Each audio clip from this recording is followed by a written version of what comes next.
नमस्कार दोस्तों, स्वागत है आपको लोकल मोबाइल इंजीनियर पर। दोस्तों आज की वीडियो बहुत ही धमाकेदार होने वाला है। नेटवर्क सेक्शन के ऊपर एकदम फ्री में, इसका कोई पेड नहीं होगा।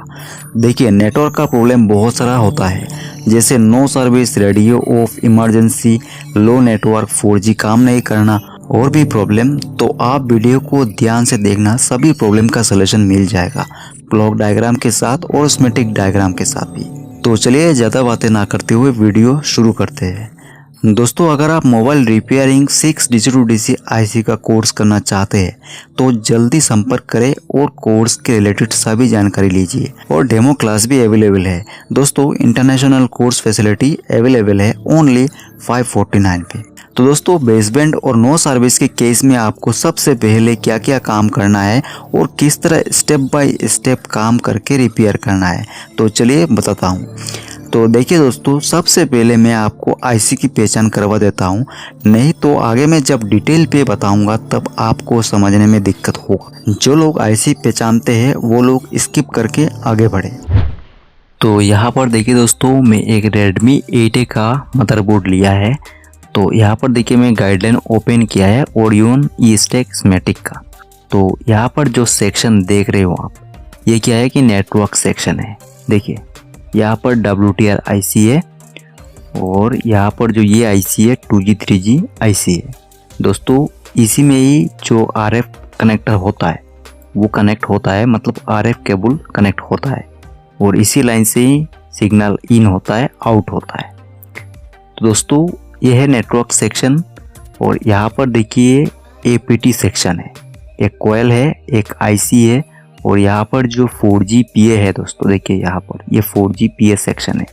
तो मतलब यहाँ पर जो फ्रंट साइड है, इस फ्रंट साइड में इतनी एरिया पे नेटवर्क सेक्शन है और बैक साइड में इतनी एरिया पे नेटवर्क सेक्शन है। दोस्तों आप ध्यान से देखिए, मोबाइल में सबसे ज़्यादा एरिया नेटवर्क सेक्शन का ही लगता है। देखिए यहाँ पर जो सेक्शन है ये नेटवर्क सेक्शन है और यहाँ पर जो सेक्शन है, तो कुल मिला के यहाँ पर एक साइड मान लो नेटवर्क सेक्शन ही है। तो चलिए मैं आपको Redmi 7A से दिखाता हूँ। तो यहाँ पर देखिए आप, ये जो सेक्शन है ये नेटवर्क सेक्शन है, क्योंकि ये 2G 3G PA है और ये WTR IC है। और फिर इसका बैक साइड में यहाँ पर देखिए 4G PA। तो चलिए आप देखते हैं Redmi 9 पावर में। देखिए दोस्तों, यहाँ पर आप ध्यान से देखना, Redmi 9 पावर और Poco M3 सेम ही है। तो यहाँ पर जो सेक्शन है ये सेक्शन नेटवर्क सेक्शन है। और फिर यहाँ पर देखिए APT सेक्शन है, BPA APT जो वोल्टेज होता है 4G PA के लिए, यहाँ पर ये सेक्शन है। और फिर 4G PA का सेक्शन देखिए यहाँ पर है। तो यहाँ पर क्या क्या है, WTR IC, 4G PA IC, 2G 3G PA और फिर यहाँ पर APT IC। देखिए दोस्तों, APT IC बैक साइड में है और सामने यहाँ पर फ्रंट साइड में जो नेटवर्क IC है वो यहाँ पर है। तो ये नेटवर्क सेक्शन कुछ इस तरह दिखता है। इसमें देखिए कोयल देखने को मिलता है कुछ इस टाइप का। देखिए कोयल देखने को मिलता है, कैपेसिटर देखने को मिलता है। फिर यहाँ पर देखिए आप, ये जो फिल्टर है ये फिल्टर भी देखने को मिलता है। इस तरह कनेक्टर देखने को मिलता है, ये RF कनेक्टर होता है दोस्तों। तो आप ध्यान से देखो, यहाँ पर जो IC है 4G IC, तो इस IC का शेप कुछ इस तरह होता है, इसका जो साइज है। और यहाँ पर देखिए ये लेग IC है दोस्तों। यहाँ पर जो ये IC है 4G IC, ये लेग IC है और ये भी लेग IC है। ठीक है, तो आप ध्यान से देखना, नेटवर्क सेक्शन आपको पता चल ही जाएगा। ठीक है, देखिए सबसे पहले आपको मोबाइल लेना है और डायल पैड में *06# डायल करना है, मतलब IMI नंबर चेक करना है। अगर IMI नंबर एम्प्टी आता है तो आपको उसी फ़ोन का IMI नंबर राइट करना है डायग्नोस्टिक मोड पे। दोस्तों डायग्नोस्टिक मोड कैसे लाना है आपको गूगल पे और यूट्यूब पे मिल जाएगा। दोस्तों अगर IMI नंबर ओके आता है फिर आपको बेसबैंड चेक करना है। सेटिंग में जाके अबाउट पे जाके चेक करना होगा कुछ इस तरह। तो बेसबैंड ओके आता है तब आगे बढ़ना है। और अगर बेसबैंड अननोन आता है तब आपको डायरेक्ट RFIC पे अटैक करना होगा। मेरा मतलब RFIC का रिक्वायरमेंट्स वोल्टेज चेक करके, क्लॉक और डाटा लाइन चेक करके फिर चेंज या वोल्टेज और क्लॉक डाटा लाइन रिपेयर। दोस्तों आगे मैं आपको डीपली बताऊंगा, वीडियो ध्यान से देखो। दोस्तों आप एक बार कॉल लगा के देखो उसमें रेडियो ऑफ आता है या नहीं, और उसी मोबाइल के हिसाब से उसका एक कोड आता है, गूगल करके देख लो। तो उसी कोड को डायल करोगे तो आपको पता चल जाएगा रेडियो ऑफ है या नहीं। रेडियो ऑफ रहने से आपको डायरेक्ट नेटवर्क सेक्शन की शील्ड निकाल लेना और 2G PA और RFIC पे देखना है। उसमें सबसे पहले आपको डाटा और क्लॉक की लाइन चेक करना है, तो आगे मैं बताऊंगा ब्लॉक डायग्राम के थ्रू। तो दोस्तों अब अगर आपका फ़ोन में सब ठीक आ रहा है, बेसबैंड भी ठीक है, IMI नंबर भी ओके है, रेडियो ऑफ भी नहीं है, तो फिर आपको चेक करना है नेटवर्क चार्ज करके। कैसे, चलिए देखते हैं। देखिए आपको सेटिंग पे जाना है और सिम कार्ड और मोबाइल डाटा पे क्लिक करना है। दोस्तों ये मोबाइल रियलमी है, तो इसमें जैसा आ रहा है इंटरफेस ऐसा हर एक मोबाइल में नहीं आएगा। आप मेथड को सिर्फ फॉलो करना। तो देखिए यहाँ पर मैं नेटवर्क सर्च किया तो यहाँ पर सर्चिंग हो रहा है, तो थोड़ा वेट करके देखते हैं क्या आता है, फिर मैं बताऊँगा ऐसा क्यों करना है। देखिए दोस्तों इसमें 4G नेटवर्क आ रहा है। दोस्तों आपका एरिया में जो भी 4G नेटवर्क रहेगा वो सारा का सारा यहाँ पर शो हो जाएगा। तो जो सिम है आपका उसी का नेटवर्क पर क्लिक करने पे वो सिलेक्ट हो जाएगा कुछ इस तरह। तो चलिए आप समझते हैं ऐसा क्यों करना है और इससे क्या पता चलता है। देखिए दोस्तों जब सर्च करोगे तो अगर उसी टाइम सर्चिंग बहुत लंबा टाइम तक होके फेल्ड हो जाता है या कुछ एरर आता है, तब तो आपको RFIC और 2G 3G PA को देखना है, उसका वोल्टेज रिक्वायरमेंट्स देखना है। दोस्तों RFIC का मतलब WTR और SDR। देखिए अगर नेटवर्क्स आ रहा है सर्च करने पे और सिलेक्ट नहीं हो रहा है तब आपका RFIC सही है, 4G PA में दिक्कत है। तो देखिए RF सही रहता है तो सर्च करने पे नेटवर्क्स बैंड आता है, और अगर नहीं आता तो RFIC को चेक करना है, उसका रिक्वायरमेंट्स वोल्टेज देखना है। तो दोस्तों अगर नेटवर्क सर्च करने पे सभी नेटवर्क्स बैंड आ रहा है और सिलेक्ट नहीं हो रहा है तब आपको एक एयरटेल सिम लगा के उसका 3G या 2G सिलेक्ट करके देखना है कि नेटवर्क आता है या नहीं। अगर आता है तो आपको 4G PA को चेक करना है, और अगर नहीं आता है तब आपको सभी नेटवर्क्स IC को चेक करना है।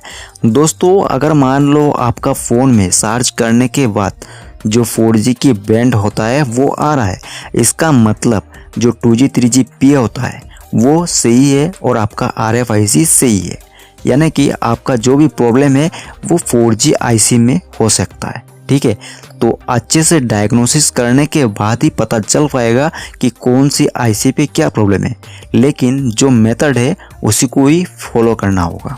दोस्तों रेडियो ऑफ पे आपको डायरेक्ट नेटवर्क सेक्शन में काम करना है। तो अब आपको फाइनली मोबाइल खोलना है और सबसे पहले देखिए उस मोबाइल पे जो RF केबल कनेक्टर होता है मदरबोर्ड की तरफ, उस RF केबल को निकाल के कनेक्टर में एक ट्विजर से शॉर्ट करके देखना है नेटवर्क आता है या नहीं।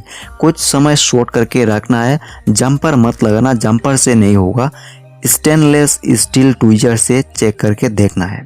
अगर नेटवर्क आ जाता है तब तो RF केबल या सॉफ्टबोर्ड में दिक्कत है, अच्छे से चेक करना है सभी कनेक्टर को, RF केबल को भी। दोस्तों RF केबल लूज होने से मोबाइल पे तो कभी कभार फुल नेटवर्क आ जाता है बट इंटरनेट नहीं चलता या फिर कॉल नहीं लगता, तो उसी टाइम आपको RF केबल और मोबाइल की बैक पैनल में कनेक्ट होने वाली नेटवर्क कनेक्टर को ध्यान से चेक करना है कि अच्छे से कनेक्ट हो रहा है या नहीं।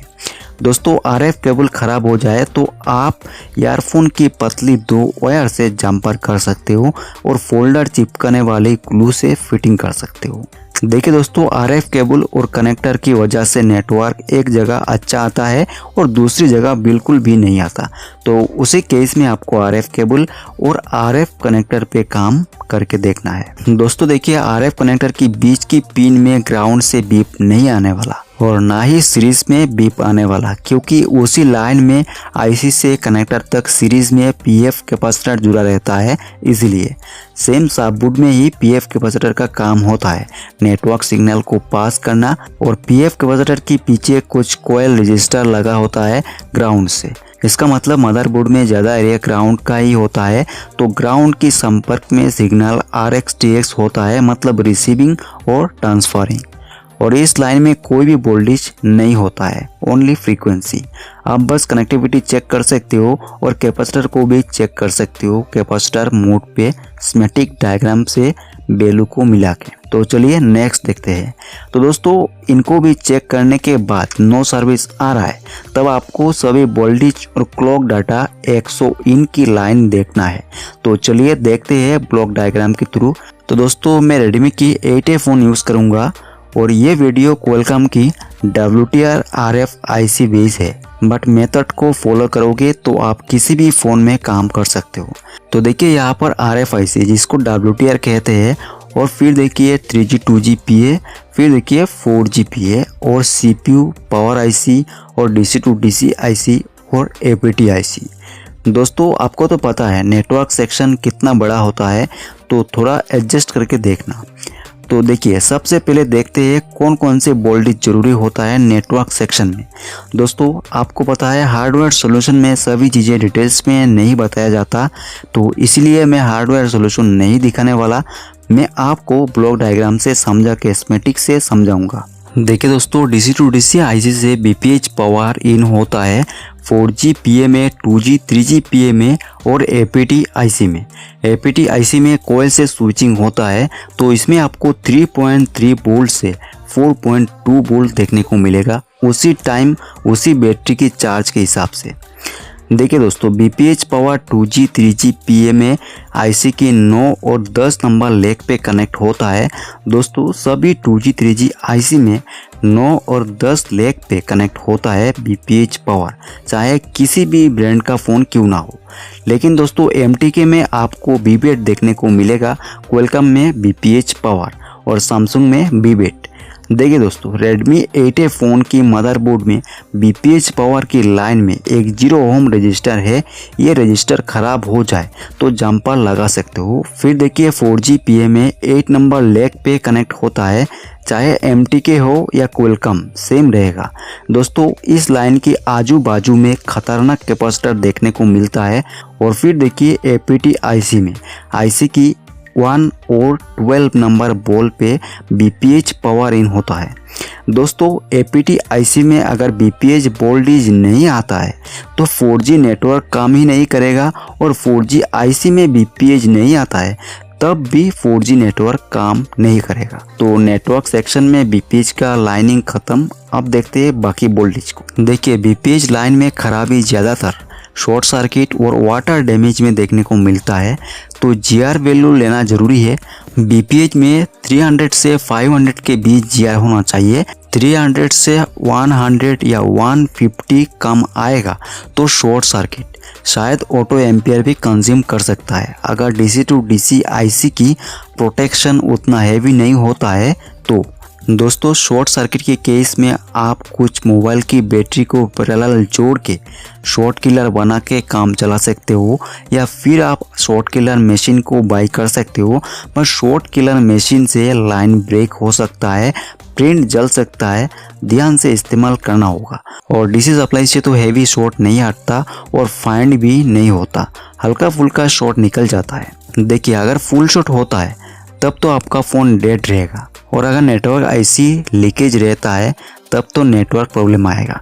बट ज़्यादातर 4G PA में गड़बड़ी आता है शॉर्ट की केस में, और 4G IC को चेंज कर देने से ओके हो जाता है पूरा नेटवर्क सेक्शन, क्योंकि WTR और 4G IC में कम्युनिकेशन लाइन शॉर्ट रहता है, जिससे WTR में वोल्टेज नहीं आता। तो अब हम देखते हैं पावर IC की आउटपुट वोल्टेज को। देखिए पावर IC APT IC को 4G PA और 2G 3G PA को BREDGE 1.8 वोल्ट देता है। इस लाइन का नाम होता है BREDGE, और ये वोल्टेज इन ICU का एनुअल वोल्टेज होता है। तो ये वोल्टेज भी तीनों IC को मिलना जरूरी है। नेटवर्क फॉल्ट की केस में नहीं मिलता है तो आप किसी भी स्टेबल BREDGE लाइन से जंपर लगा देना, काम हो जाएगा। देखिए दोस्तों ये जो BREDGE L5 वोल्टेज है ये बहुत सारी जगह जाता है, मैं स्कीमेटिक डायग्राम से जब समझाऊंगा तब देखना। दोस्तों इस लाइन में फुल शॉट होता है तब भी मोबाइल डेड हो जाएगा। नो सर्विस में ये शॉर्ट नहीं है, शॉर्ट होगा तो मोबाइल तो ऑन ही नहीं होगा। सो इसको स्किप करना, और अगर वोल्टेज नहीं आता है तब तो आपको जंपर या ट्रेसिंग करना होगा। आप देखिए RFIC में मतलब WTR में पावर IC से ब्रिज 1.8 वोल्ट और ब्रिज 1.0 वोल्ट आता है और इसी लाइन में ही ज़्यादातर फॉल्ट देखने को मिलता है और कुछ मैकेनिक भाई इस वोल्टेज की चक्कर में फंस जाते हैं। तो चलिए करते हैं इसको डीपली एक्सप्लेन, लेकिन सभी लाइनों को कंप्लीट करके देखेंगे और भी लाइन है उनको देख लेते हैं। दोस्तों सिग्नल और वोल्टेज की लाइन में सबसे ज़्यादा प्रॉब्लम देखने को मिलता है इलेक्ट्रॉनिक की मदरबोर्ड में। दोस्तों ऐसा क्यों? क्योंकि फ्रीक्वेंसी और वोल्टेज के कारण आईसी की लाइफ दिन दिन कमता है और लाइफ ख़त्म होने के बाद शॉर्ट या डेड मतलब आईसी डेड हो जाता है। तो दोस्तों आप देखते हैं आगे की लाइन। देखिए इतना तो बोरेनियो हार्डवेयर सॉल्यूशन में देखने को मिल जाता है बट आगे की लाइन नहीं मिलता। तो चलिए देखते हैं। देखिए दोस्तों पावर आईसी से 100 इन WTR आईसी में इन होता है जिसमें क्रिस्टल की क्लॉक सिग्नल देखने को मिलता है। इसको DSO से चेक किया जा सकता है इसका फ्रीक्वेंसी। दोस्तों इस लाइन में GR वैल्यू चेक करके हम पता लगा सकते हैं कि लाइन ओके है कि नहीं, बस सिग्नल को पता नहीं लगा सकते। दोस्तों 100 इन ओनली WTR में इन होता है नेटवर्क सेक्शन में और इसमें 19 मेगाहर्ट्ज क्लॉक सिग्नल देखने को मिलता है। दोस्तों क्रिस्टल की सिग्नल सही नहीं रहता है तो नेटवर्क नहीं आएगा। आप देखते हैं क्लॉक और डाटा। देखिए दोस्तों आप RFEF क्लॉक और डाटा लाइन डायरेक्ट CPU से WTR में इन हो जाता है। दोस्तों WTR में अलग से RFEF क्लॉक और डाटा आता है और ये RFEF क्लॉक और डाटा किसी और IC में नहीं जाता, सिर्फ WTR में। दोस्तों 4GPA 2GPA और APT में एक ही क्लॉक और डाटा लाइन CPU से आता है और तीनों IC में कनेक्ट होता है। दोस्तों इन लाइन में अगर किसी फ़ोन में 0 ओम रजिस्टर रहता है तब आपको डायरेक्ट GR चेक करना है और रजिस्टर को चेक करना है। अगर फिर भी GR नहीं आता है तो आपको CPU रिबल करना होगा। दोस्तों अगर CPU से जो लाइन आता है उसी में रजिस्टर रहता है तब तो आप उस रजिस्टर को निकाल के CPU की तरफ GR वैल्यू लेके देखो आता है या नहीं। अगर GR वैल्यू नहीं आता है तब तो आपको CPU रिबोलिंग करना होगा। दोस्तों अगर रजिस्टर नहीं रहता है तब आप DSO से इनका सिग्नल चेक कर सकते हो। सिग्नल ग्राफिक वेब आएगा तब तो ठीक है। दोस्तों सिग्नल नहीं आता है तो आप CPU रिवल कर सकते हो पर DSO नहीं है तो आप GR वैल्यू से पता नहीं लगा सकते क्योंकि 3 IC एक साथ कनेक्ट है इसीलिए। तो आप तीनों IC को निकाल के GR लेना होगा, लेकिन ध्यान से नेटवर्क PA को निकालने के लिए बहुत ज़्यादा हीट देना पड़ता है तो ध्यान से काम करना, बोर्ड फूल जाने की खतरा होता है। दोस्तों आप एक बार डायरेक्ट CPU रिवोल करके देख सकते हो। देखिए मैं कोई तुक्काबाजी नहीं बता रहा क्योंकि क्लॉक और डाटा लाइन CPU से कनेक्ट नहीं रहेगा तब तो आपका फ़ोन में रेडियो ऑफ नो सर्विस का प्रॉब्लम रहेगा ही रहेगा। तो WTR में अलग से आता है और तीनों IC में अलग से आता है, ध्यान रखना। दोस्तों आप अगर 10 WTR और 4G 3G 2G PA change करोगे तब भी नहीं होगा नेटवर्क सॉल्व जब तक RFEF क्लॉक और डाटा सही नहीं हो जाता। दोस्तों और भी लाइन होता है जो CPU और WTR से जुड़ता है, आगे बताऊंगा आपको। दोस्तों आप एक बार क्लॉक और डाटा लाइन का दोनों लाइन में GR वैल्यू लेना, शॉर्ट देखने को मिलता है तो रेडियो ऑफ नो सर्विस देखने को मिलेगा। दोस्तों शॉर्ट आता है तो इनमें अलग से 1.8 वोल्ट दे देना, शॉर्ट हट जाएगा और नेटवर्क प्रॉब्लम सॉल्व हो जाएगा।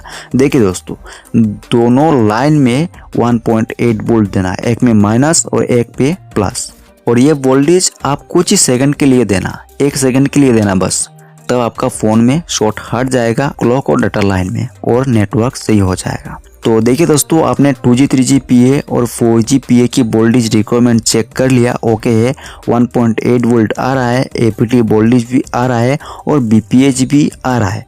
तब आपको क्लॉक और डाटा चेक करना होगा। दोस्तों BPA APT में आपको वोल्टेज वेरिएशन देखने को मिलेगा, कभी 1.8 वोल्ट तो कभी 0.9 तो कभी 1 वोल्ट तो कभी इससे कम, इस तरह फ्लैक्चुएट होता रहता है। दोस्तों अगर ओनली 4G नेटवर्क नहीं आता है तब आपको 4G PA का वोल्टेज और क्लॉक डाटा लाइन देखना है, ओके होता है तब आपको एक बार PA IC चेंज कर देना है। अगर शॉर्ट होता है तब भी 4G PA IC को चेंज करो, नेटवर्क सही हो जाएगा। लेकिन दोस्तों अच्छे से ट्रेसिंग और चेकिंग करना जरूरी है दोस्तों 4G PA चेंज करने के बाद भी नेटवर्क नहीं आता है, तब आपको RX TX चेक करना होगा। आगे मैं बताऊंगा आपको कैसे क्या करना है। दोस्तों APT वोल्टेज के ऊपर मैं एक अलग से वीडियो बनाया है, आप डिस्क्रिप्शन पे और आई बटन पे क्लिक करके देख सकते हो।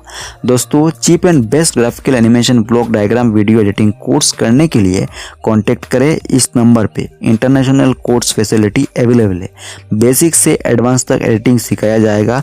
अधिक जानने के लिए संपर्क करें। देखिए दोस्तों, नेटवर्क पे काम करने के लिए आपके पास DSO होना चाहिए। हालांकि DSO से हम नेटवर्क तो सही से पता नहीं लगा सकते क्योंकि उसका फ्रीक्वेंसी स्टेबल नहीं रहता, लेकिन हम पता लगा सकते हैं कि रिसीविंग और ट्रांसफरिंग हो रहा है या नहीं। अगर आपने सभी IC क्लॉक और डाटा और वोल्टेज रिक्वायरमेंट चेक कर लिया, देखिए अंधाधुंध काम करने से काम बिगड़ता है, ठीक है, तो सही तरीके से काम करना जरूरी है। तो दोस्तों WTR IC में 1.8 वोल्ट और 1.0 वोल्ट सिम लगाने के बाद आता है और कॉल लगाने के टाइम और इंटरनेट इस्तेमाल करने के टाइम स्टेबल होता है। बट सिम लगाते ही वोल्टेज आना चाहिए और फ्लक्चुएट होना चाहिए, मतलब 1.0 वोल्ट फ्लक्चुएट होना चाहिए। देखिए दोस्तों, अगर बिना सिम के दोनों वोल्टेज स्टेबल है तो आपका WTR IC खराब है, उल्टा सीधा सिग्नल दे रहा है CPU को, जिससे CPU पावर IC को वोल्टेज स्टेबल देने के लिए कह रहा है। तो दोस्तों उसी टाइम WTR चेंज करो, सही हो जाएगा। अच्छे से रिवोल्विंग क्लीन करके काम करना, 90% ठीक हो जाता है इसी मेथड से। बट अगर आपने WTR चेंज कर लिया फिर भी वोल्टेज नहीं आ रहा है, तब आपको क्लॉक डाटा 100 इन चेक करना है, या तो आप IC चेंज करने के टाइम चेक कर लो। बट मुझे पता है टेक्नीशियन भाई को टाइम बहुत कम मिलता है, कस्टमर ज़्यादा टाइम रुकना नहीं चाहता और फ़ोन को भी नहीं रखना चाहता, और अगर फ़ोन रख भी दिया तो दूसरा कस्टमर बीच बीच में आ जाता है। तो दोस्तों आप अपने दिमाग पे इन सब चीज़ें सेट कर लेना और अपने तरीके से चेकिंग करके काम करना।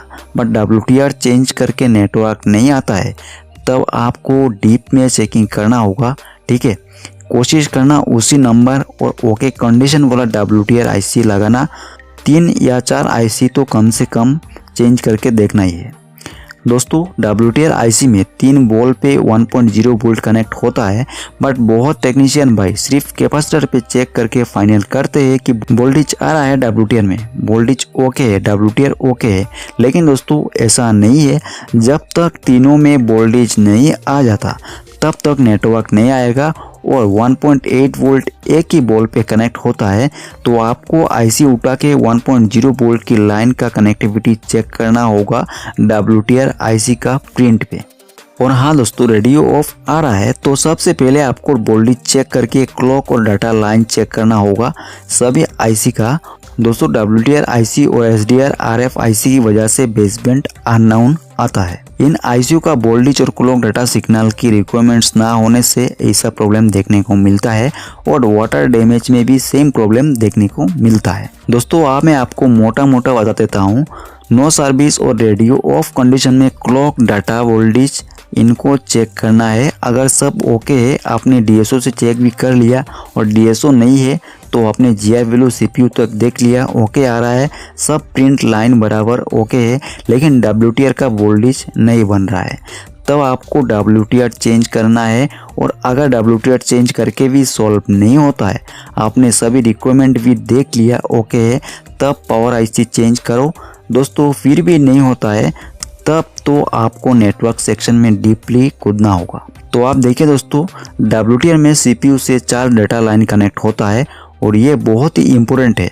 इनमें से अगर एक लाइन मिसिंग होता है तो आप कितना भी IC चेंज करो, नेटवर्क नहीं आने वाला। दोस्तों मैं आपको स्कीमेटिक डायग्राम से और डाटा शीट से समझाऊंगा और बीटमैप से भी समझाऊंगा। देखिए कुछ चीज़ें उल्टा सीधा हो रहा है, मैं बताने में गलती कर रहा हूँ, कुछ चीज़ें आगे बता रहा हूँ, कुछ चीज़ें पीछे बता रहा हूँ, तो आप अपने हिसाब से उनको सेट करके समझ लेना, ठीक है। तो चलिए स्कीमेटिक डायग्राम और बीटमैप से देखते हैं।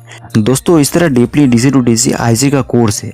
आपको चार्जिंग से लेके डेट का फॉल्ट फाइंडिंग सिखाया जाएगा, एक एक लाइन का एक्सप्लेनेशन और वोल्टेज GR वैल्यू एक एक सेक्शन का डीपली एक्सप्लेन मिलेगा, बस कांटेक्ट करके डिटेल जान लो। दोस्तों एक बात, जब नेटवर्क सेक्शन के ऊपर वीडियो कोर्स आएगा तब मैं SDR से लेके MTK की RFIC से लेके सैमसंग को लेके क्वालकॉम सभी फ़ोन का नेटवर्क सेक्शन का कोर्स एक बार ही लॉन्च करूंगा, बट बहुत टाइम लगेगा।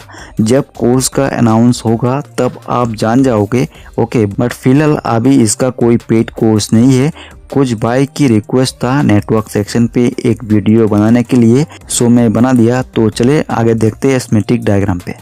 देखिए दोस्तों, मैंने यहाँ पर Redmi 8A का स्कीमेटिक डायग्राम, लेआउट और बिटमैप ओपन कर लिया है।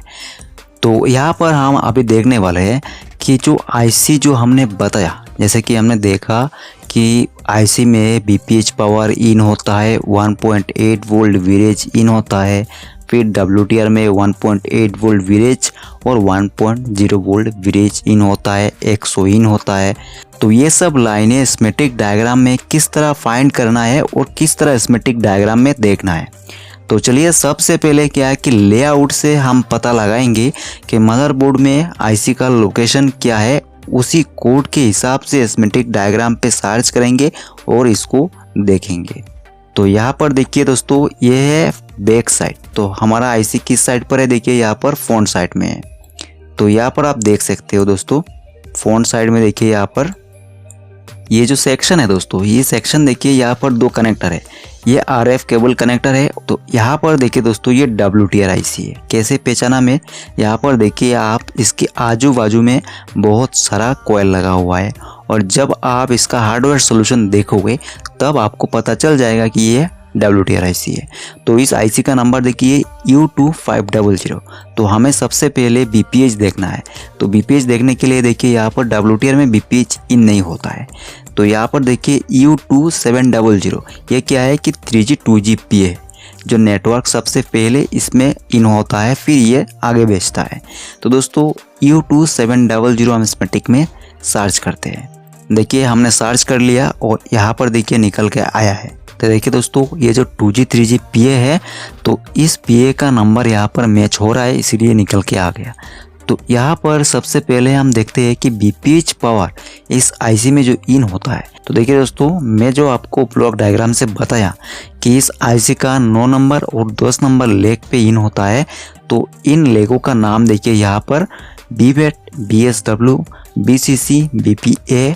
तो देखिए दोस्तों, यहाँ पर जो ये BPH पावर है, ये BPH पावर बहुत सारी जगह पर जाता है, और यहाँ पर देखिए BPH पावर इस IC पे भी इन होता है, IC की 9 नंबर और 10 नंबर लेग पे। तो यहाँ पर सबसे पहले देखिए एक TVS डायोड है।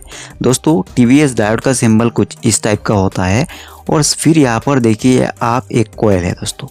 तो इस कोयल से ये लाइन इन होता है 2G 3G PA में। तो देखिए दोस्तों, ये जो कोयल है, इस कोयल का माइक्रो हेनरी देखिए 0.47 माइक्रो हेनरी, मतलब बहुत ही कम माइक्रो हेनरी है। तो ये कोयल है, इसको बाईपास भी किया जा सकता है दोस्तों, इसमें कोई प्रॉब्लम नहीं होगा। तो इसी से होके ये क्या है कि यहाँ पर आगे बढ़ रहा है, देखिए ये लाइन। फिर यहाँ पर देखिए एक 10 माइक्रोफेराड का कैपेसिटर है दोस्तों। तो यहाँ पर इस कैपेसिटर की वोल्टेज भी देख सकते हो 10 वोल्ट, मतलब इसमें जो क्षमता होती है वोल्टेज स्टोर करने की 10 वोल्ट होता है। तो फिर यहाँ पर देखिए 10 माइक्रोफेराड का और एक कैपेसिटर है। तो फिर यहाँ पर देखिए नैनोफेराड कैपेसिटर है, और फिर पिकोफेराड कैपेसिटर है। दोस्तों यहाँ पर आप देख सकते हो PF कैपेसिटर, NF कैपेसिटर और माइक्रोफेराड कैपेसिटर। तो दोस्तों इससे आप पता लगाओ कि यहाँ पर जो नेटवर्क सेक्शन में जो वोल्टेज आ रहा है, उसी वोल्टेज में जो भी फ्रीक्वेंसी है, इन कैपेसिटरों से फ्रीक्वेंसी को ग्राउंड में भेजा जा रहा है। मतलब BPH लाइन को फिल्टर करके स्मूथ बना के इन ICO में इन करवाया जा रहा है। किस लिए? क्योंकि ये नेटवर्क सेक्शन का IC है, ये नेटवर्क IC है, इसीलिए। तो नेटवर्क सेक्शन में और नेटवर्क IC में क्या है कि फ्रीक्वेंसी से सारा लेन देन होता है। तो इसीलिए जो भी वोल्टेज इन किया जाएगा, उसमें वोल्टेज को अच्छे से फिल्टरिंग किया जाएगा। तो यहाँ पर देखिए 9 नंबर और 10 नंबर पे इन हुआ। तो हम आगे देखते हैं कि ये जो BPH पावर है, ये BPH पावर और किस IC में इन होता है। दोस्तों यहाँ पर देखिए मैं फाइंड कर रहा हूँ 4G PA। तो देखिए दोस्तों यहाँ पर 4G PA है, ये जो सेक्शन है ये 4G PA का सेक्शन है, और यहाँ पर ये APT सेक्शन है। तो हम दोनों को देख लेंगे। तो सबसे पहले 4G को देखते हैं, U2601 इसका नंबर है। तो हम यहाँ पर सर्च करेंगे। तो दोस्तों यहाँ पर देखिए ये जो आईसी है U2601 मैच हो रहा है, तो ये 4G आईसी है। तो दोस्तों यहाँ पर 4G आईसी में BPH पावर किस किस नंबर पे इन होता है देखते हैं। तो देखिए हम जो ब्लॉक डायग्राम पे देखा है 8 नंबर पे, तो चलिए सबसे पहले हम 8 नंबर को डायरेक्ट देख लेते हैं। तो यहाँ पर देखिए 8 नंबर पे बीबेट लिखा। तो दोस्तों बीबेट क्यों लिखा है, देखिए जो मीडियाटेक का फ़ोन होता है उसमें डायरेक्ट बीबेट वोल्टेज इस पर इन होता है, और ये आईसी को मतलब ऐसा डिज़ाइन किया गया है कि बीबेट भी इन हो सकता है, बीपीएच भी इन हो सकता है। दोस्तों बीबेट और बीपीएच सेम ही वोल्टेज होता है। बीपीएच में क्या है कि एक प्रोटेक्शन वोल्टेज होता है और बीबेट में डायरेक्ट बैटरी से आता है। तो दोस्तों यहाँ पर इसका डिफरेंस कुछ ऐसा ही है। तो यहाँ पर देखिए सेम उसी तरह ही 100 पिकोफैराड कैपेसिटर है, और फिर यहाँ पर देखिए 100 नैनोफैराड कैपेसिटर, टीबीएस डायोड, और यहाँ पर देखिए बीपीएच पावर इन हो रहा है। तो इसमें क्या है कि 8 नंबर पे इन हो रहा है। तो नेक्स्ट देखते हैं जो हमारा एपीटी आईसी है उसका देखते हैं। तो एपीटी आईसी का नंबर देखिए U2900। तो हम इसको कॉपी करके आगे सर्च करते हैं। तो देखिए दोस्तों यहाँ पर जो हमारा एपीटी आईसी है, यहाँ पर देखिए एपीटी आईसी का नंबर, और यहाँ पर देखिए जो बीबेट यानी कि बीपीएच पावर इन हो रहा है। तो देखिए यहाँ पर 1 नंबर और 12 नंबर पे इन हो रहा है, 12 नंबर बॉल और 1 नंबर बॉल पे। तो दोस्तों यहाँ पर बीपीएच कंप्लीट। तो देखते हैं अभी आगे। तो आगे देखने के लिए सबसे पहले हम यहाँ से ही शुरू करते हैं। तो देखिए यहाँ पर जो एपीटी आईसी है, इस एपीटी आईसी का देखिए जो 1.8 वोल्ट है, इस एपीटी आईसी का 1.8 वोल्ट एनेबल वोल्टेज है, क्योंकि जब तक ये वोल्टेज इस आईसी में नहीं आएगा तब तक ये एपीटी आईसी जो है ये एनेबल ही नहीं करेगा, और एनेबल नहीं करेगा तो स्विचिंग भी नहीं होगी। और 4G PA को यहाँ पर जो वोल्टेज आउट हो रहा है देखिए BSW B आउट LDO, तो यहाँ पर जो वोल्टेज आउट हो रहा है BP APT इस कोयल के थ्रू स्विचिंग होके वो आगे आउट नहीं होगा और हमारा 4G PA पर नहीं जाएगा, जिससे अगर नहीं जाएगा तो 4G PA काम ही नहीं करेगा। दोस्तों यहाँ पर देख सकते हो कि इस लाइन में कितना एम्पियर बनता है, 1.60 एम्पियर, और यहाँ पर देखिए इस कोयल का जो माइक्रो हेनरी है 1 माइक्रो हेनरी है। तो चलिए दोस्तों हम नेक्स्ट देखते हैं। देखिए 4G PA में जो हमारा ये जो आईसी से वोल्टेज जा रहा है वो कितने नंबर पे जा रहा है।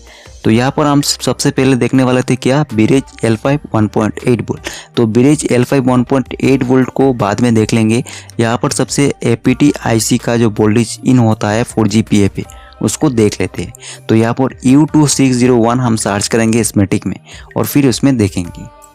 तो दोस्तों यहाँ पर आप देखिए ये जो BPA APT वोल्टेज है, यहाँ पर देखिए ये जो BPA APT वोल्टेज, इसमें कुछ कैपेसिटर देखिए यहाँ पर जो कैपेसिटर है ये नहीं है, क्योंकि यहाँ पर NC लिखा है। तो NC का मतलब नहीं है, नॉट कनेक्ट। तो यहाँ पर एक डायोड है TBS डायोड, और फिर यहाँ पर देखिए ये जो लाइन है BPA APT, यह लाइन देखिए यहाँ पर 4G आईसी में BCC2, BCC1 और BCC2 पे इन हो रहा है।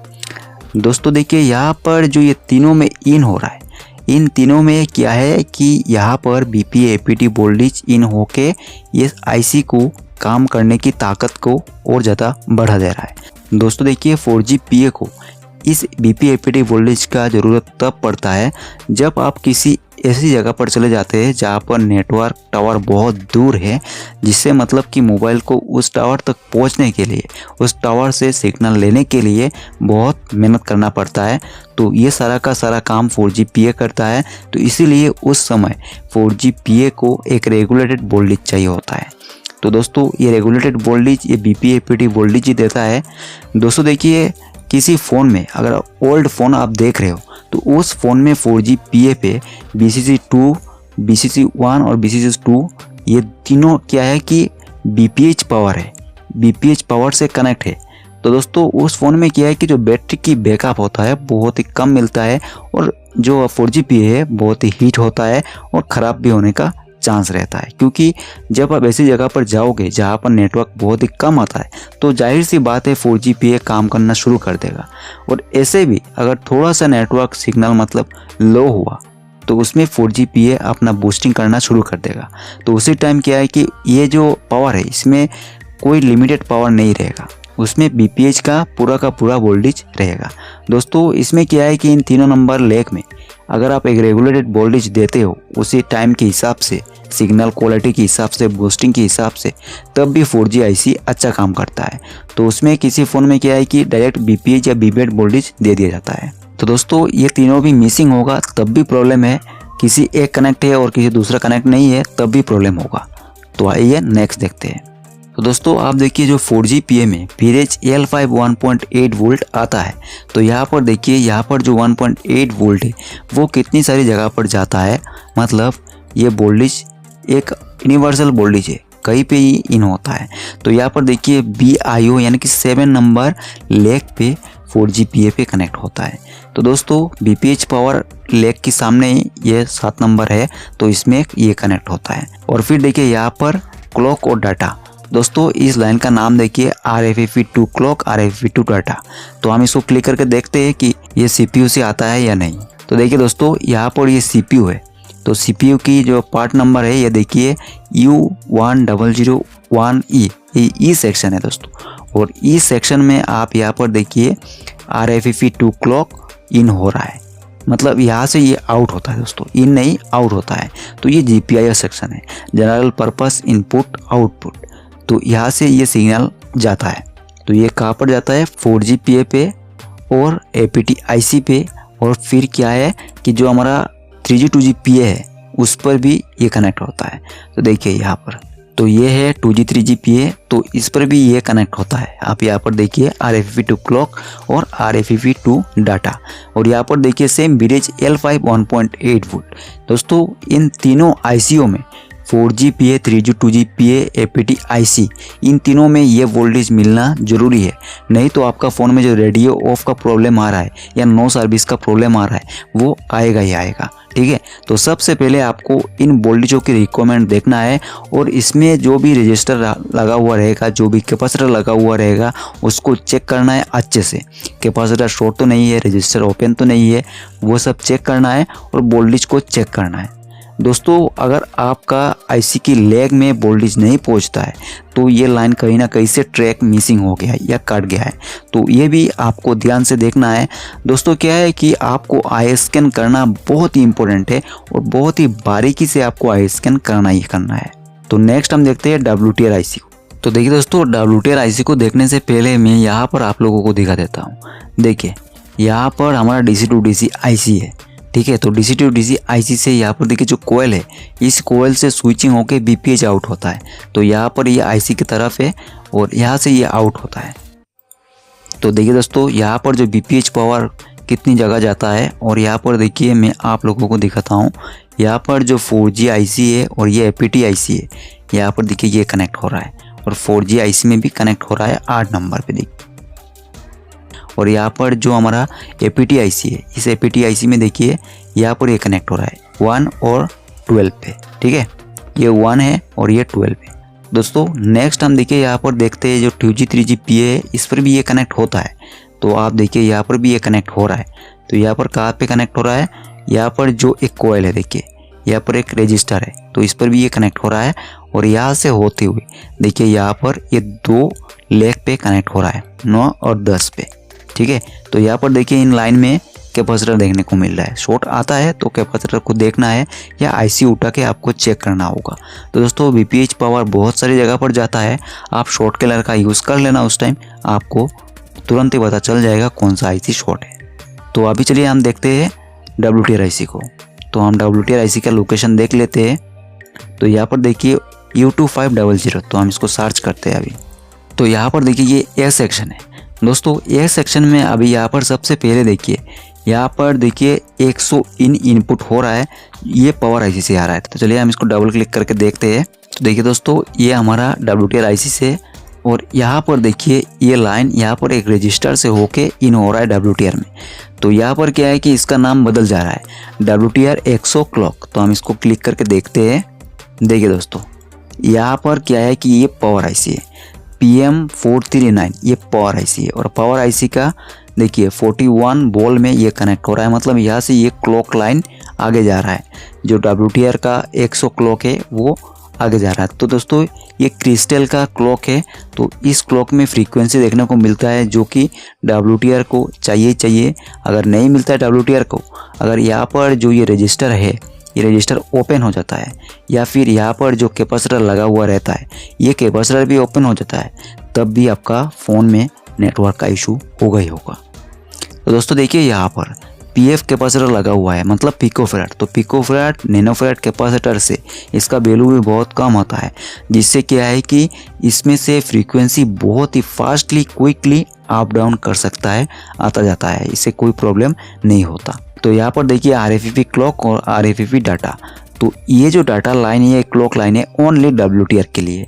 देखिए यहाँ पर क्लिक किया मैं, तो यहाँ पर 3 दिखा रहा है। तो 3 क्यों दिखा रहा है, चलिए सबसे पहले क्लिक करते हैं। देखिए यहाँ पर इसमें आ रहा है जो कि यहाँ पर देखिए SDM मतलब CPU का कॉन्फ़िगरेशन है, तो यहाँ पर ये लिखा है। और फिर यहाँ पर देखिए RFEP क्लॉक पे क्लिक करते हैं सेकंड पे, देखिए यहाँ पर CPU में आ रहा है। थर्ड में देखते हैं, देखिए थर्ड में क्या है कि यहाँ पर जो हमारा WTR IC है, इस WTR IC में इन हो रहा है। तो सेम उसी तरह डाटा की लाइन है ओनली CPU से WTR के लिए आता है। तो दोस्तों इसमें क्या है कि कुछ चीज़ें हैं, आप देखिए यहाँ पर ध्यान से। यहाँ पर देखिए TXBB IP, TXBB IM, TXBB QP, TXBB QM। दोस्तों IP और IM, QP, QM, P का मतलब प्लस और M का मतलब माइनस। तो ये माइनस प्लस का सिग्नल है, डाटा का लाइन है। ये क्या है कि ये डायरेक्ट CPU से कनेक्ट है। यहाँ पर देखिए मैं सर्च करके दिखाता हूँ आपको। देखिए दोस्तों ये CPU है और CPU का एज सेक्शन है। तो यहाँ पर देखिए CPU की एज सेक्शन में, मॉडेम के सेक्शन में ये कनेक्ट हो रहा है। दोस्तों यहाँ पर अगर ये जो 4 लाइन है, यहाँ पर मैं आपको दिखाया, ये अगर चारों लाइन WTR के लिए स्पेशल है, अगर ये मिसिंग हो जाता है तब आप 10 या 15 IC भी बदल दो, WTR बदल दो, तब भी आपका फ़ोन में नेटवर्क नहीं आएगा। क्योंकि इन लाइन जो है ना, ये डायरेक्ट CPU से कनेक्ट होता है, इसका बीच में कोई रजिस्टर, कोई कैपेसिटर नहीं होता है। अगर किसी फ़ोन में होता है तब तो ठीक है, लेकिन इस फ़ोन में नहीं है। दोस्तों क्या है कि आपने WTR एक बार चेंज कर लिया, 2 बार चेंज कर लिया, 3 बार भी चेंज कर लिया, फिर भी नेटवर्क नहीं आ रहा है, सारा का सारा रिक्वायरमेंट, क्लॉक, डाटा लाइन सब ओके है, तब आपको क्या है कि WTR को सीधा निकलना है, उसका पैड को क्लीन करना है सोल्डिंग डिसोल्डिंग वायर से। फिर आपको इन चारों को चेक करना है, स्कीमेटिक देखना है और स्कीमेटिक देख के आपको इन चारों को चेक करना है। दोस्तों इन चारों को चेक करने से आपको पता चल जाएगा कि कहाँ पर क्या प्रॉब्लम है, ये मिसिंग तो नहीं है। अगर मिसिंग हो जाता है तो आपको जंपर करना होगा, तो माइक्रो जंपरिंग करके इसको रिपेयर कर सकते हो। दोस्तों देखिए यहाँ पर मैं आपको और भी चीज़ बताता हूँ। देखिए यहाँ पर बहुत सारा RX TX है, तो ये अलग अलग काम के लिए है। दोस्तों एक ही वीडियो में इतना सारा बताना डीपली बहुत ही इम्पॉसिबल है, ठीक है। तो जब कोर्स आएगा, जब मैं कोर्स बनाऊंगा, लॉन्च करूंगा, तब आपको इन सभी चीज़ों का बारे में बताऊंगा, ठीक है। तो अभी जो चीज़ मैंने आपको बताया उससे आप काम करोगे तो 100 से 100% आपका फ़ोन बनेगा ही बनेगा, ठीक है। क्योंकि डाटा और क्लॉक की लाइन में प्रॉब्लम होता है तो नेटवर्क में नो सर्विस आता है मोबाइल पे, और रेडियो ऑफ भी आता है। दोस्तों ये जो RFEP क्लॉक और RFEP डाटा, यहाँ पर देखिए ये जो डाटा और क्लॉक की लाइन अगर आपस में शॉर्ट हो जाता है तो आप ग्राउंड से चेक करोगे तो इनमें शॉर्ट देखने को नहीं मिलेगा, नॉर्मल रीडिंग आएगा, ठीक है। तो आपको उस टाइम क्या करना है कि इन दोनों में मल्टीमीटर की प्रोब को लगा के देखना है कि ये दोनों आपस में शॉर्ट तो नहीं है। अगर शॉर्ट होता है तो आपको उस पर 1.0 से 1.8 वोल्ट दे सकते हो। दोनों प्रोब मतलब दोनों चिमटी को, जो DC सप्लाई की चिमटी होता है, दोनों में लगाना है, आपका शॉर्ट निकल जाएगा। और ये 1 सेकंड मतलब 1 सेकंड ही लगाना है, शॉर्ट निकल जाएगा, आपका फ़ोन ओके हो जाएगा, ठीक है। तो चलिए दोस्तों अब है क्या है कि हम इसको देखते हैं, जो इसका डाटा शीट है दोस्तों, डाटा शीट को थोड़ा देख लेते हैं, इसका बोर्ड के कॉन्फ़िगरेशन को देखते हैं। तो देखिए दोस्तों यहाँ पर जो WTR IC है WTR 2965, Redmi 8A में, Redmi 7A में और भी कुछ फ़ोनों में, मतलब बहुत सारा फ़ोन में WTR 2965 IC देखने को मिलता है। दोस्तों ये RF IC है, रेडियो फ्रीक्वेंसी IC है। और यहाँ पर देखिए ये जो है इसमें देखिए RX RF रिसीविंग RF। तो ये जो लाइन है, मतलब यहाँ पर जो भी बॉल है, यहाँ पर देखिए जिसमें इस तरह कलर है, ये सभी क्या है कि रिसीविंग सिग्नल रिसीविंग है, ठीक है। तो ये सारा का सारा बॉल क्या काम करता है, सिग्नल को रिसीव करता है, ठीक है। यहाँ पर आप देखो बहुत सारा है, तो ये सिग्नल को रिसीव करता है। और फिर यहाँ पर देखिए RX बेसबैंड, जो बेसबैंड अननाउन होता है या बेसबैंड जो भी प्रॉब्लम आता है बेसबैंड में, इन सभी से प्रॉब्लम आता है, बोल्डी से भी आता है। तो देखिए दोस्तों यहाँ पर ये जो है RX बेसबैंड है, और फिर देखिए यहाँ पर TX RF है, ये ट्रांसफरिंग करता है, ये रिसीविंग और ये ट्रांसफरिंग, ठीक है। और फिर यहाँ पर देखिए TX बेसबैंड, तो ये RX TX यहाँ पर जितना सारा है, यहाँ पर आप देख सकते हो इसका कलर कोडिंग के हिसाब से। और सपोर्ट, इसमें सपोर्ट है, देखिए यहाँ पर GP डाटा, XO इन, RFFE डाटा, RFFE क्लॉक, ये सपोर्ट है। तो ये क्या है कि ये CPU से कनेक्टेड है, एक पावर IC से कनेक्टेड है और ये CPU से कनेक्टेड है। तो ये CPU से कनेक्टेड होना बहुत इंपॉर्टेंट है। फिर यहाँ पर देखिए पावर, तो पावर में इसका जो देखिए कलर क्या है, तो यहाँ पर देखिए BDD RF1 RX, BDD RF2 LDO, BDD RF1 TX, BDD RF2। दोस्तों देखिए इन पांचों में से 3 1.0 वोल्ट होता है और एक 1.8 वोल्ट होता है। कौन सा होता है, चलिए वो भी देखते हैं। तो देखिए दोस्तों यहाँ पर स्कीमेटिक में ये लिखा है पावर और ग्राउंड। तो ये सेक्शन V जो है WTR का, ये पावर और ग्राउंड का सेक्शन है। तो यहाँ पर देखिए एक साइड ग्राउंड है और दूसरी साइड में क्या है कि पावर इनपुट हो रहा है। तो यहाँ पर पावर इनपुट जो हो रहा है, तो यहाँ पर देखिए इसमें कोई भी वोल्टेज के बारे में लिखा नहीं गया है, ठीक है। तो हम इसको क्या करते हैं, डबल क्लिक करके देखते हैं। तो दोस्तों यहाँ पर आप देखिए ब्रिज L1 1.0 वोल्ट, ये क्या है कि यहाँ पर आप देखिए 3 बॉल पे कनेक्ट होता है WTR में। तो यहाँ पर देखिए इन बॉलों का नाम क्या है, WTR 0 VDD RF1 DIG। तो हम यहाँ पर सर्च करते हैं, देखिए VDD RF1 DIG, तो ये क्या है 1.0 है। तो फिर नेक्स्ट देखिए कौन सा है, फिर देखिए WTR 0 VDD RF1 TX, तो ये TX सेक्शन के लिए बोल लीजिए। तो यहाँ पर ये TX है, तो ये 25 नंबर बॉल पे है। और फिर यहाँ पर देखिए BDD RF1 RX, तो यहाँ पर देखिए BDD RF1 RX, तो RX TX सेक्शन में ये इन होता है। ये वोल्टेज भी मिलना इम्पोर्टेंट है दोस्तों। क्या है कि बहुत लोग क्या करते हैं, देखिए मैं आपको बताता हूँ। तो यहाँ पर मैं WTR IC में आ जाऊँगा। यहाँ पर स्कीमेटिक में हमने कितना देखा था इसका बॉल का नंबर, तो यहाँ पर बॉल का नंबर हम डाटा शीट पे देख लेते हैं। देखिए दोस्तों ये 35 है, तो इसको क्लिक करते हैं। तो यहाँ पर देखिए, यहाँ पर इन कैपेसिटर और रजिस्टर से, मतलब ये रजिस्टर से होके 1.0 वोल्ट इन हो रहा है। तो हम इस पर क्लिक करते हैं। तो दोस्तों यहाँ पर देखिए ये डायरेक्ट कहाँ से आ रहा है, पावर IC से आ रहा है। देखिए आप ध्यान से, यहाँ पर आप देख सकते हो ये पावर IC से 1.0 वोल्ट आ रहा है, ठीक है। तो ये 1.0 वोल्ट कहाँ पर जाएगा, तो आप यहाँ पर भी देख सकते हो ब्रिज L1 1.0 वोल्ट। तो यहाँ पर देखिए 3 रजिस्टर है, 3 रजिस्टर से 3 बॉल पे कनेक्ट होता है। तो सबसे पहले इसको देखते हैं। देखिए यहाँ पर ये कनेक्ट हो रहा है, तो ये कितना नंबर बॉल है, ये 25 नंबर बॉल है। और फिर यहाँ पर देखिए नेक्स्ट हम क्या देखते हैं, नेक्स्ट बॉल को देखते हैं। यहाँ पर देखिए नेक्स्ट ये हमारा आ गया है, तो ये कितना नंबर बॉल है, 35 है। तो फिर नेक्स्ट देखते हैं दोस्तों, यहाँ से भी ये कनेक्ट हो रहा है, कहाँ पर, ये कितना है, 30 नंबर है। तो ये 30 नंबर बॉल पे कनेक्ट हो रहा है। और यहाँ पर देखिए एक कैपेसिटर भी है दोस्तों। तो ये कैपेसिटर से भी आप पता लगा सकते हो कि RF BDD RF जो RFX यानी कि RFX सेक्शन में ये वोल्टेज इन हुआ है या नहीं है, ठीक है। ये रजिस्टर ठीक है या नहीं, इससे आप पता लगा सकते हो। लेकिन दोस्तों क्या है कि देखिए यहाँ पर जो मैं आपको बताया कि इन तीनों जो देखिए रजिस्टर है, अगर आप यहाँ पर इस कैपेसिटर पे चेक कर लोगे कि यहाँ पर ब्रिज 1.0 वोल्ट आ रहा है, और फिर आपने कंफर्म मान लिया कि हमारा WTR IC में 1.0 वोल्ट इन हो रहा है। दोस्तों ऐसा नहीं है, यूट्यूब पे बहुत सारा चीज़ें ऐसे गलत बताया जाता है।